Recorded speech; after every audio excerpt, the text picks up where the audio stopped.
Bago ko simulan ng aking tula, ay nais ko po munang batiin ang ating mahal na punong guro, mga hurado, magulang at kapamag-aaral ng isang maganda at mapagpalang araw sa ating lahat.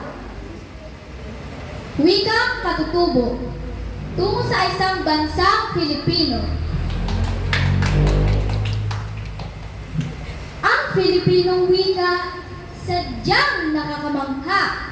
Itong mga salita at mga balarila. Ang wikang katutubo ay mula sa ating ninuno. Unti-unti nagbabago, patuloy na umaasenso.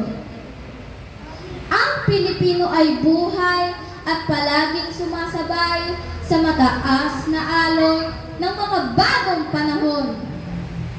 Higit 100 ang wika ng ating nag-iisang bansa. Bakit pinipili ang iba? Tila ba tayo'y di iisa? Ngunit bakit ganoon ang Pilipino ngayon? Ibang wika inuuna. Tila ba atin nalimot na? Kaya nga ang wika ay umaayon sa panlasa ng mga tao. Kaya nga ang tema ngayon, Pilipino, wika mapagbago. Yay! Maraming salamat, Chris.